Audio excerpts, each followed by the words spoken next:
I don't know, I'm a big hat guy, Greg, as you can tell, but the problem is I've got such a large wash tub that I have to have like an extra grande lid go on this bucket, and so if they have Grande.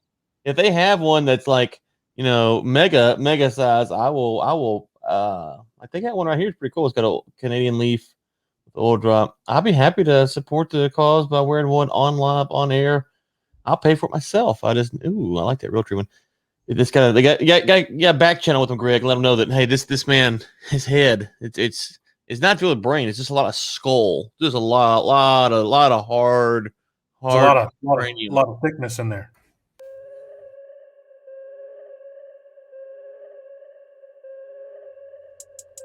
This is Overtime, a live series brought to you by Lynx and War Room Media, where we talk about basically anything we want. And here are your hosts, Greg Williams and Ryan Ray. How's things going, bud? Well, Drew Brees retired finally, so I got that weight off my shoulder. I saw that, man. I saw that. So that's I was worried that he was going to hang around for another year. So, but no, everything's good, man. Everything's good. Can't complain. It's windy up here where I'm at. I don't know. You're undisclosed location. The wind's blowing like 600 miles an hour, but here in Texas it is right now. Certainly. So, how you doing, bud? I'm doing good, man. I'm doing good. Life is grand. Let's do a screen share here. Get started.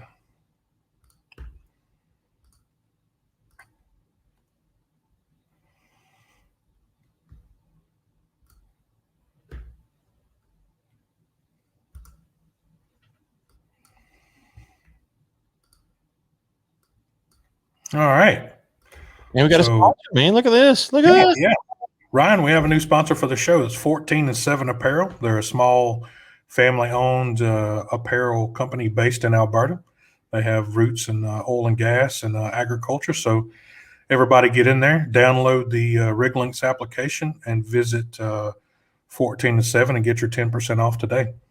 Once you download the app, then you can visit www.14and7apparel.ca and use the discount code that is sent by email with your email verification once you register with us. So cool. And I'm on their site right now. They got some cool stuff here. I don't know, I'm a big hat guy, Greg, as you can tell, but the problem is I've got such a large wash tub that I have to have like an extra grande lid go on this bucket, and so if they have one that's like, mega size, I think that one right here is pretty cool. It's got a Canadian leaf with oil drop. I'll be happy to support the cause by wearing one on live, on air.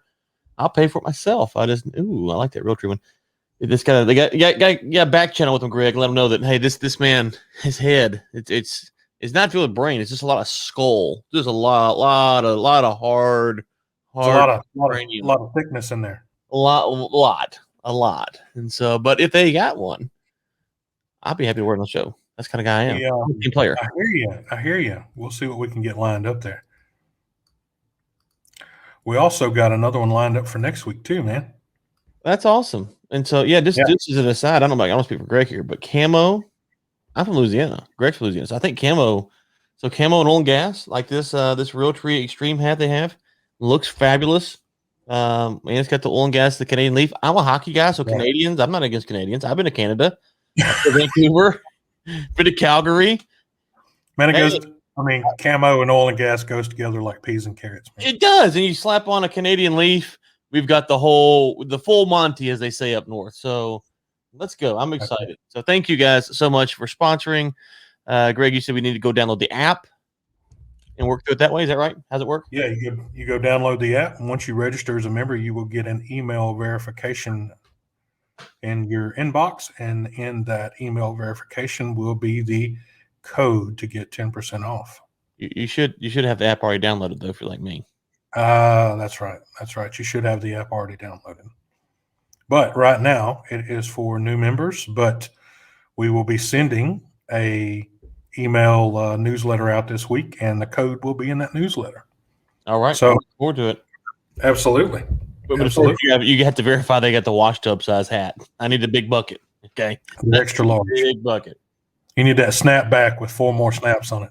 Well, I mean, look. Let's see here. So look at this cat right here. I mean, that's a lot of space in this. It's a Velcro, and it's on the last loop. It's stretched. It's stretched. It's stretched. All right. So we'll talk a little bit about oil prices. The new natural gas pipelines coming online. A little bit about the drilling ban. It'd be interesting, but we know how that's going to go. But anyway, Exxon and Engine No. 1. Deshaun Watson's lawsuit just popped up there. LeBron and the Red Sox. Why? James Winston and the Saints. That's least surprising thing. Yeah. Well, Breeze is out, so we got to have somebody in there. There was a $1 million lottery ticket in somebody's vehicle for a little while there, Ryan. Imagine. Also, the world record Capri Sun drinker. We'll end the show off with that. So interesting. Just some fun-filled just randomness there. Yeah, I'm curious how many Capri Suns. I don't know. So this is news to me. I'm curious how many you drink. Well, when I read it, I was a bit thrown back because it's not like how many, it's like how fast, right? Mm-hmm. Oh, drink one. And I was thinking to myself, when we get there, we'll talk about it. But I'm sure my kids beat him somewhere in the day. I mean, just one. How many fast you drink one? Exactly.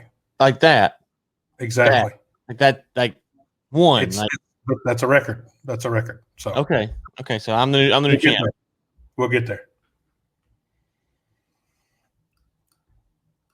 All right. Greg, let me just offer a little tip here. A little tip for all the men out there. This mug is on Amazon. Let me tell you something. It's an easy way to score points, fellas. It's an easy way to score points. I like that. I mean, it's easy. It's just there. You have it. You pour your cup. You're getting your day warmed up. You're like, oh, I love you, baby. And then you point to the mug. It's just you start the day off right. Perfect start to the day. So listen, go find that cup on Amazon, fellas, and thank me later. But don't spend all your money because you go back on 14 and 7 up here. Ryan's favorite subject, oil prices. Let's go. Let's talk about them. So that's what is that? So that's 65.36 on the WTI. Oh, no, that's on the Brent. Sorry, 65.38 on the Brent and 61 floating 94.95, 96 on the WTI. Thoughts, Ryan? How you doing? Hey, we've just added to the storage 3 weeks in a row, so makes sense. The prices are still up, right? Makes perfect sense. So yeah, just stack it on in there. Yeah, this perfect sense. So now the increase yesterday wasn't very significant. I think it was on like 2 million barrels or something like that. But the previous 2 weeks we had 22 million and 12 million barrels. So you're talking about 22 and 12. This is gonna get me in trouble. So 20, 10, 30, 2 and 3 is 5, another 2. So you're talking about what 37 million barrels of storage, something like that. Roughly 35, 37 million. Top of my head. The last 3 weeks. Yeah. And prices are still up. Okay. I'm game.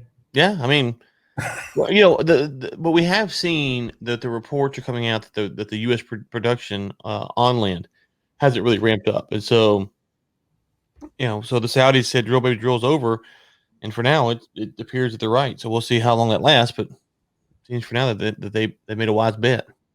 Yeah, agreed.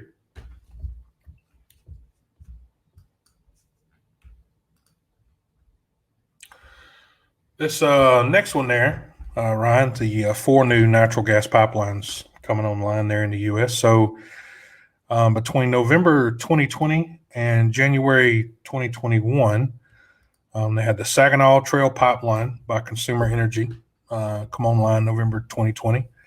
So that would be in Saginaw, Genesee, and Oakland counties in Michigan. Buckeye Express project in December 2020. This was an infrastructure improvement and replaced 66 miles of existing line in Ohio and West Virginia. Then you had Kinder Morgan's Permian Highway Pipeline, which we're probably more familiar with, which came online January this year.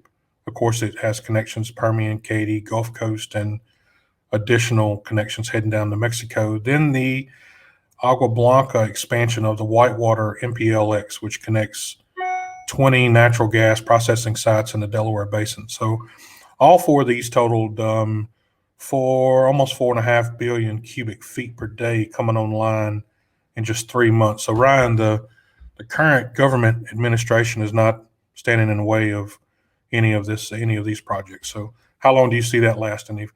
If they want to pull through with some of the promises, but Well, yeah, I mean, it gets into the permitting process, right? So, sure. So it's at a certain point, in like the trade groups and whatnot, they'll track these things by the permits and say, the likelihood of the project to go forward. So, at a certain point, they're gonna go forward. We have, Ellen and I were talking on Energy Week. We've got to be getting close to that 60-day moratorium on drilling in the U.S., right? Yeah, we're getting really close. Really close. Okay. And so Biden administration announced earlier this week that they are going to release new guidelines by mid-summer. In a bit. Okay, so I think it comes up next. What's that? I said I think we'll talk a little bit about the ban coming up next year. Well, so they announced they have these guidelines that are coming out, and it's like, well, there was no mention of the ban, but then you have the guidelines. The guidelines were midsummer. Well, summer officially starts June 20th. So midsummer or early summer, I think it was. So that's like middle of July. That's a long time from now. So on this particular issue, I mean, if they can, I tend to think, my gut feeling here, which has been wrong a lot lately, is that Biden canceled the Keystone and he got a lot of publicity there. All these other pipelines aren't newsworthy. And so he can let those go. We had to put there's a lot of pressure on him. Keystone and Dakota Access were the two that were really news grabbers. These other ones aren't really news grabbers. So if they happen, is he going to catch a lot of flack from the left? Probably not. Yeah. Understood. Speaking about bans in the current administration, of course, we know there's a temporary ban, but just so our listeners understand that the Gulf of Mexico accounts for about 20% of the overall oil and gas production, as well as 120,000 jobs. So we know that 60,000 of those jobs have been, lost since the kind of pandemic started. But anyway, recently confirmed Secretary of the Interior, Deborah Hallett, said that the ban was temporary and not a long-term solution. So, Ryan, when I hear the word long-term, ban fits in there. So, I mean, when you start talking about bans, I mean, that's although this one's temporary, do we see a longer one coming? What's the chances of extending that? Yeah. So those guidelines, I think, are going to be the key. So, and this is what's confusing. The memo or whatever it was that we read on Energy Week, it didn't address the ban, to use the term that they used, but it had the guidelines, and the guidelines won't be out until middle of July. So it's like, are they going to extend this between now and to the middle of July? If so, that's devastating. It's not going to be good because then you've got 7 months of no new permits being issued, and I say devastating. It's not good for the industry. So will they allow a few between now and then? That's the $1 million question right now, and I'm not really confident on that because that will. So unlike the pipelines, where no one's really tracking that because they're not big names, rolling that back, they might get a lot of flack. So it wouldn't surprise me to see them extend the ban, the temporary ban, until early summer, which is middle of July, early July, and then have new guidelines. But at that point, those guidelines may be so strict that it doesn't really matter. That would be the question: is what are these guidelines? Because if these guidelines are really onerous, then it doesn't matter if you're willing to approve a permit if you can't actually qualify for one. Right. It just beckons to say, the holes there, not getting any information to fill it up. It just feels like something's coming. That's all. Yeah. What do you think? You think they're gonna eventually drill, baby drill? I foresee a longer halt on issuing permits coming. That's what I see. Well, and so how high can gasoline prices get before Biden balks on it, you think? I'm not sure. We'll see At some point, if the gasoline prices we'll see what this new Secretary of the Interior is built of, because that's where it's going to be. I need a stimmy. That's all I'm saying. I need a stimmy. Folks, I need a stimulate and stimulus. I tell you, and I need a stimmy, and I need one of these Real Dream Extreme hats. These are really legit. I've been checking this out from our sponsor, 14 and 7, Greg. So we got to hook these guys. They need to make sure it fits this washtub head, because if so, it will be on this melon if we can get it here by next week. So download the Riglinks app, folks, and get your 10% or 15% off, Greg. 10%. 10%. I got to pay full price. Like that's just how it works around here. Greg demands he demands excellence. I got to pay full price, but you folks are fine listeners. Excellence. All right. We chatted back and forth a little bit about this one the last time, but it's Exxon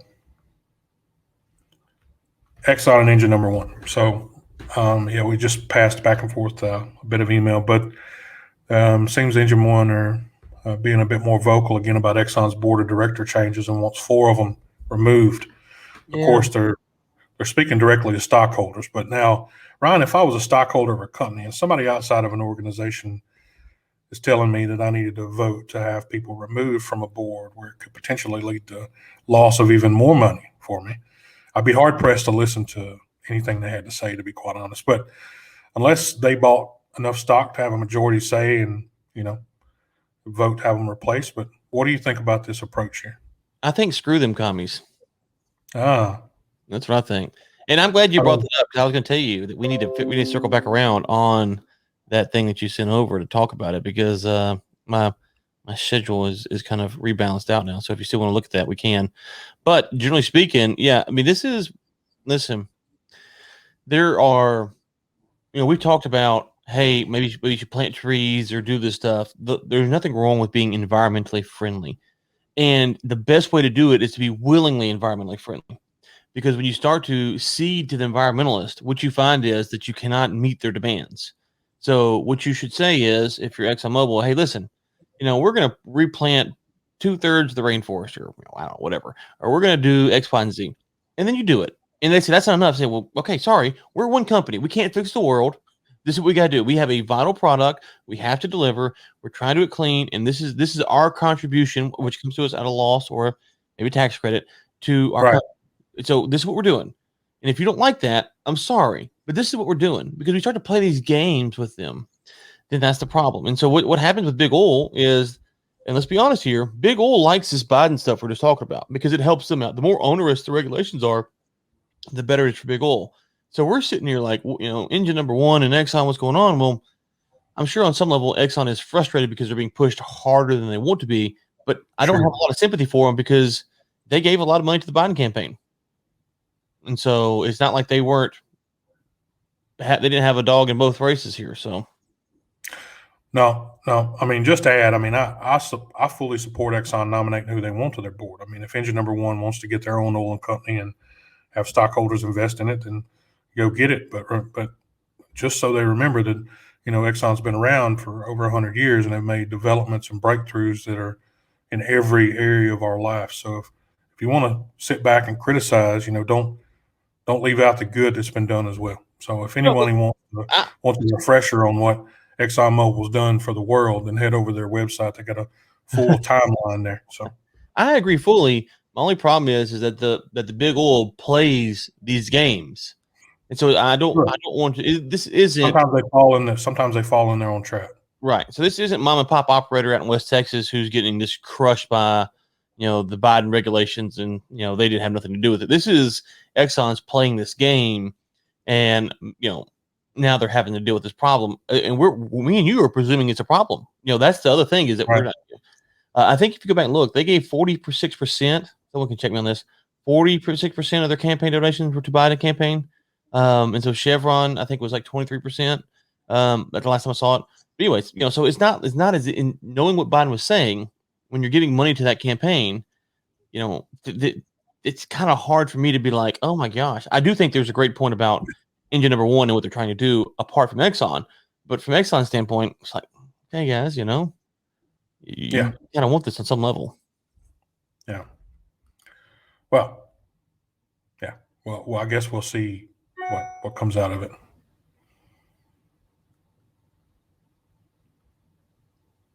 All right. Moving on out of the market there. We'll get over here to the end of your social feed. No, not the end of your social feed. Anyway, and this was wild for me. Not only is he okay with a trade, but it seems there's a few people out there willing to take a shot at him over what sounds like a massage that got kind of sideways or claimed to have gone too far. So, Ryan, if my lawyer reached out to me and said, oh no, if my lawyer reached out to you and said, look, we'd like to settle this out of court. I would like $600K for my suffering, and based on this or that, of course, if Ryan was the mayor of Granbury, which from what I understand from the webpage, he's going to be running in 2024, but 2022. But 2022, yeah. But put that aside, you would tell me to shove it, of course. Then what would be the first thing that I would do? Like, I would be headed to the media, and then I would go ahead and publish it that I was suing you in civil court. Right. So it all falls into place. So this is what I could kind of garner a bit of support from the public, but seems kind of baseless to me. But I don't know. What do you think? Well, yeah. So it's one of those things where it's there's a lot of ways you could look at these things. So let's just take the real people out of this for a second. You can say, well, Deshaun Watson in this case, maybe he didn't think, and I don't know enough about the allegations to say, what's going on here, but is it something that could be proven or not? And that's really and so whether or not Deshaun is guilty or not, how much can be proven in court? And that goes a long way. And so even if he's guilty in this case, and I have no idea, I am not making a commentary on the case itself. Sure. I'm just simply going through possibilities. If it cannot be proven, like it's just her and him, and it was a few words passed back and forth, if that's all it is, then that's really hard to be proven in court. And so whether he did it or not, it's like the Cuomo stuff right now in New York. A lot of things that I've heard about that are kind of things that, and I don't like Cuomo. I can't stand the guy. I think he should be in jail for murdering all those old people. So just be clear. I agree. But for the sexual allegation stuff, it's kind of like, okay, maybe he said that, maybe he didn't. I don't know. I wasn't there. And so you have that. It could be that from Watson's standpoint, that the things that he was accused of saying is that or doing is that can't be proven. Okay. Or what has gone too far? Huh? What has gone too far? It could be he thought it could possibly be like going too far, like Mike Tyson biting off Holyfield's ear. Right. I mean, it wasn't. It could be that he thought things were consensual, or it could be that he's just a sleazebag. I don't know. So I'm always right. It could be. Who so knows? I'm always leery to, for a while it was kind of like, well, we've got to believe all women, and then now it's like, well, my stance is take each situation case by case, because I don't know. So like with Mike Tyson, you bring Mike Tyson. If you came out and told me that Mike Tyson bit someone's ear off, right? Well, it's not out of the realm of possibility, but also it's not out of the realm of possibility. But if you hadn't have already known that, you would be thinking to yourself, "No, man." That's right. But we should take it. We should take it in case by case. And so whether it's a cop shooting, whether it's a sexual harassment case, we should take it everything case by case, because there's certain standards that we want employed on us if we're being judged. We want to give that to everyone else. So I'm not trying to defend Deshaun Watson or the lady. I don't know. Here's the thing. Me and you and everyone watching, we don't know any of these people. We don't know them. Nope. We definitely know the woman, and we don't know Deshaun Watson as a football player. So I have no idea. I'm not trying to defend him. I'm not trying to defend her. I don't know. Hopefully things come out the right way, but she wasn't. Now, what's interesting is she's an unlicensed massage. Sounds like you're going to have some great policies for Granbury. So I'm looking forward. Well, real quick, it says that she's an unnamed licensed. Okay, I thought it said unlicensed massage therapist. She's unnamed. We shouldn't have licensed massage therapists. That's a really in Granbury. I will make sure that they're make sure that they're Why do you need licensed? You have to make sure they have a name too. Yeah, but why do you need license to be a massage therapist? Like, what's the deal with that? I mean that's it's a trade, man. I mean, people go to school to learn how to do it. So what do you need a license for? Either you can give a good massage or you can't. I had a lady come to my house yesterday. Oh, okay. I see what you're saying. I had a lady come to my house yesterday. She's been in my house multiple times, and she gives massages to me and to my wife, and she's one of those traveling masseuses. Does a fantastic job. And the high roller there gets massage in his house. Well, not necessarily, but okay. It's the same price as if you go to the salon. I don't know what the big deal. Like people are like, oh, it's really look at you, Mr. Ray, getting one in your house. Like I saved myself 40-minute round trip. That's it. Right. But anyways, guess what? If she came the first time because it was a gift certificate that my parents got me and my wife, it's a couple of massages 2 years ago, whatever. If she showed up and she was terrible, we just wouldn't have called her back. Right. You can give a good massage or you can't. Like that's all the point. It's not like electricity where, and I'm not even sure about that, but like where you can cross the wires and the house burns down. Terrible. That's a terrible example. What? No, I'm saying like electricity. That's what I'm talking about. What's that? I mean, when you have it, when you keep it, Well, when you can keep it on. Yeah, I mean, okay, obviously, but I'm saying at least with like electrician, there's an argument to me that you could burn down someone's house. Oh, totally. A massage is like, okay, either you're good at it or you're not. Like it's. Oh no, man. You can potentially mess up some vertebrae there, man. For sure. Oh, okay. I will take my risk in the Granbury greater metropolitan area of unlicensed massage therapy. Okay. All right. They probably wouldn't be called massage therapists. So. Oh yeah, they probably have some freaking trademark on that term, don't they? Yeah, sure, something like that. All right, we'll talk about LeBron and the Red Sox. So can we just skip this? Everybody out there has heard about the wall, but now LeBron got his mitts on the Red Sox too. Can we skip this, please? No, I'm going to run through it real quick. Oh, God. So, what do you think it looks like going forward for sports stars owning sports teams? Do you think it's you think it works for better or worse? Right. First off, I thought LeBron James was a Yankees fan. I remember him wearing a Yankees hat. You don't come to Red Sox Nation after you've done that. We don't want you. Right. You go back to New York or go to Cleveland or go to LA. We don't want you. Plenty of places to choose from. You can go by the Royals. You can own the whole team. Don't come to Boston. We don't want you. Huh? What's that? Boston. Yeah, don't come to Boston. I mean, listen. He's an owner now. I know. As a Celtics and Red Sox fan, the lines are blurred here. First off, you wore a Yankees hat. Second off, you beat my Celtics when they should have won another title. It's too soon, and by too soon, I mean in your lifetime it will be too soon. Okay, we don't want you. So go somewhere else. Go buy another team. You can own all the teams in the Major League Baseball, but not the Red Sox. Like, why you right? So, I mean, I hear what you're saying. I mean, but let's just take the LeBron name out of it for just a second. Let's talk about sports stars owning teams. So, I see some good here. I mean, as you would like to work for a guy, that's been where you are, or kind of knows it from both sides. So, I mean, the money side of it as well. Maybe it's just for a show, but I don't know. But again, for all of our European listeners out there, LeBron also owns part of the Liverpool Football Club. So we can't just talk about the Sox here. We're going to have to talk about Liverpool as well. So there you go. Well, Liverpool's a garbage organization. As a United fan, I can't stand them. But you can't get it all right. No, not always. As far as athletes owning, I mean, I don't really care. I think if you look at someone like Magic Johnson, probably the most successful athlete to transition to be an owner. I know Jordan is one, but he's not a good owner. Magic teams have actually won things.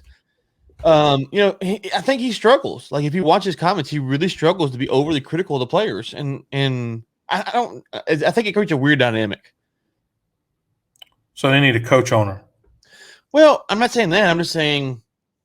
So, as a sports fan, what I want is an owner who is dedicated to winning and probably stays out the way. So you look at like Robert Kraft, or the Rooney family, families like that have a lot of money. Yeah. They're willing to win. Yeah. They're going to put people in place. Of course, they got an ego, so they're going to be involved from time to time. But by and large, they let the experts, the people that are good at this, do their thing.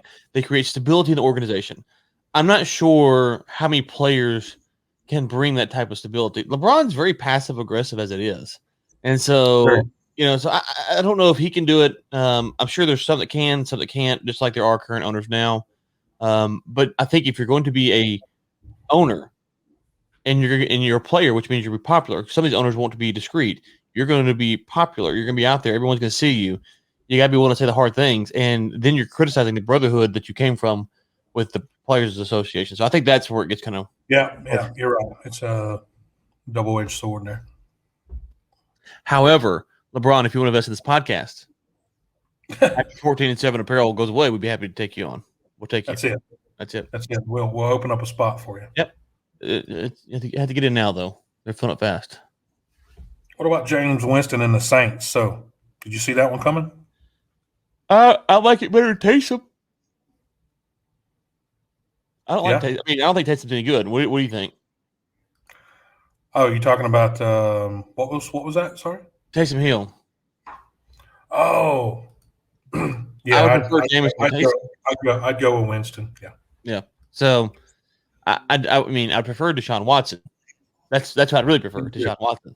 So if we can trade James Winston and Taysom Hill for Deshaun Watson, then we've got something.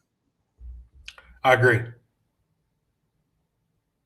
And that's what I would do if I was the Saints. I'd trade Taysom, Deshaun, and like a draft pick or whatever they could package up. We're speaking about quarterbacks here. I mean, I saw where we also signed a 1-year deal with Tyrod Taylor from the Chargers. Oh, I missed that. So I guess they're thinking Deshaun won't turn up for training camp. It's a sad state of affairs if you hire someone just in case you're start. The Texans got Tyrod Taylor, not the Saints. Yeah, Texans. Oh, okay. Yeah. Okay. It just speaks volumes about the team's relationship whenever you think your starter and star player won't show up for training camp. So yeah, that's not good. That's not good. No, it doesn't sit real well. All right, moving on here, Ryan. Now, listen, if there's one thing that doesn't make sense to me is people that buy lottery tickets and never check them. Like, why do you even buy them? So this $1 million lottery ticket sat in a vehicle for 2 months. So here's a case where someone left it in a vehicle. Like, why? Okay, no problem there. A Kansas lottery player said their ticket for the Holiday Millionaire raffle sat forgotten in their vehicle for more than 2 months before they discovered it was a $1 million prize winner. What in the hell? Just give it to me. I'll take up the slack. That's 15 seconds. It wouldn't take to look up the numbers or the final drawing. I could have done that. No issues whatsoever. Yeah,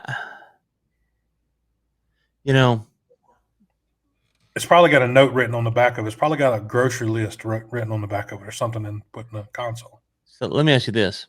Why does the lottery people not have an app where you can buy the ticket on your phone? I think that's coming, is it not? Is it coming? I think so. I think I seen something about that a couple of weeks ago. Okay. But I would suspect that that there's probably more of these tickets that are lost. Oh, they're $1 million winners, but they're $50,000, $75,000 winners that are lost. I'm sure of it, man.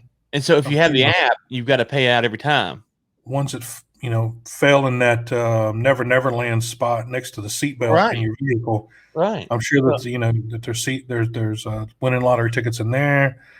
I mean, how many times have you thrown away scratch offs with a potential lottery ticket shoved up inside of the scratch offs? I mean, there's no telling. Well, I'll take that back. I'm looking right now, though. There's a Texas lottery app right here on Google Play. Huh. Okay, so I stand corrected. Well, I wonder if it's the real deal, or if it's just like this tells you the winners. Oh, you can scan the barcode, and yeah, I don't think you can actually buy the. okay, so this is just checking if it's a winner. Yeah, they will hold to be on the paper ticket, as long as they can, because they want people to lose them. Not just the $1 million winners, but it's not just those; it's all those smaller winners that people lose. It's the same way whenever you're doing. It's the same reason whenever you're doing expense claims.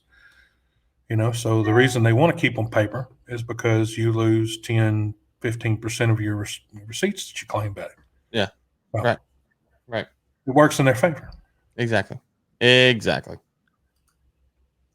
Well, if that lottery ticket being lost doesn't leave you thirsty, then this will. So okay. So world record Capri Sun drinker Ryan. If staying indoors is something that if we haven't mastered these days, any of our listeners out there, you can always go for this record. Declan Evans, 20 years old, set the record for the fastest time to drink a Capri Sun. His record time now, Ryan, you ready? 16.65 seconds. Now, okay, let me just make sure I'm hearing this right. This is not 1.665 seconds. This is 16, like 1,001, 1,002, 1,003. This is what I'm saying. Okay, I could have like 6. Ryan, that's what I said. I'm going to be real here for a minute. When my kids were growing up, I'm sure they beat this time. In fact, I'm almost 100% positive they would inhale these things. They would grab the bottom, slam it, force the drink through the straw, and bam, it was gone. Also, they taste terrible too. So, okay, I'm going to go do this because I'm asking my wife right now. I'm going to send her a message and see if we have one. Because I'm going to do an experiment today to see. Because I'm like you, there's no way I can't do one faster than 16 seconds. I mean, it'd have to be. Is it like the larger one or something? Like the grande version? Different sizes. I just can't imagine 16 seconds is the record. I think what we have here is a situation of a previous record not being set. Yeah. Okay. He set a new one. He set a record for it. So that means you can go out there and beat it if you want to do it in 1 second. You got to apply to beat it. So Ryan, I'm interested in beating it. I'm afraid though, if I beat it, then someone else is going to beat mine. So I was like, so instead of saying like the permanent Guinness Book of World, I'm like the temporary holder. I held it for like 3 days. Well, so I tell you what, Greg. Here's the question. I wonder if there's a rule against squeezing it. If it's just strictly sucking through the straw. That's what has to be going on, right? Well, I mean, I guess you'd have to look at the. I guess you'd have to look at the rules there, but I mean, it's hard for me to believe that you couldn't slam it like that. Listen, I'm trying to figure out how to 16 seconds. I mean, I got a 2-year-old in there. She'll drink it faster than 16 seconds. So, I mean, I don't know, man. I'm telling you, we used to roll up to these, it's just like most kids in the southern parts of the states. Mine all were in Dixie Youth growing up. So, and we'd pull up to one of those, weekly practices, bi-weekly practices, whatever we were doing, and we'd have the cooler loaded full of goodies and go out there. And I mean, those kids would slam those Capri Suns like I mean, one after the other after the other. I mean, it was just like, there's no way. In 16 seconds, I would easily say that you could drink 5 of those Capri Suns. Okay, here's. Okay, wait, is this the video of him doing it? I don't know. I haven't seen it. Here we go. He says, any commercially available unmodified 200 milliliter Capri Sun pouch, that's normal size, using the straw, which must begin the challenge, still inside the plastic and still glued to the side. Okay. So you got to open it, punch it, and then go. Yeah. Yeah. And so that's what got it. So you got to think that's it could take a few seconds. If you get it and you bend that straw, you're done. Right. Yeah. So you got to have everything prepared. You got to hit the right amount of force. The rips got to be right. But then once you do that, he says, this is this guy. It's a stupid record to hold, but that is the fun of the Guinness World Records. I think it would get beaten. I wouldn't say it was that fast. It's a silly record anyone can try, but I'm still proud to have it. It's still a world record. But he did say that his next thing he wanted to do was he wanted to try to put a record out there for the fastest time running while carrying someone on a stretcher. Listen, man's got ambition. Okay, I'm not going to hate on him. He's got more world records than I do. He's definitely got one more than me. Yeah, so, I mean, congrats to him, but agreed. I'm going to pop a Capri Sun this afternoon. I'm going to rip, smash, boom, and see how long I can get the thing done, because if your boy can right. My wife said we don't have any. Never mind. Time do a recording and see what we can do. Yep. Well, buddy, that's us for this week. So 41 minutes. Man, that's a record there. See? Ryan, I'd like to thank our sponsors, 14 and 7 Apparel. And again, everyone get out there and download the Rig Lynx application. And once you verify your membership, you'll get an email that has a code in it that will give you 10% off of anything on 14 and 7 Apparel's website. So awesome. Thank you, guys. Absolutely. I'm Greg with Rig Lynx, and that is Ryan with War Room Medium. Thanks for joining this week for another edition of Overtime, and that's a wrap. Peace out, homies. Over. You've been watching Overtime, a live series brought to you by Rig Lynx and War Room Media. Your hosts have been Greg Williams and Ryan Ray. For sponsorship opportunities, send us an email at info@riglynx.com. Tune in next Thursday at 10 a.m. CST for another live episode.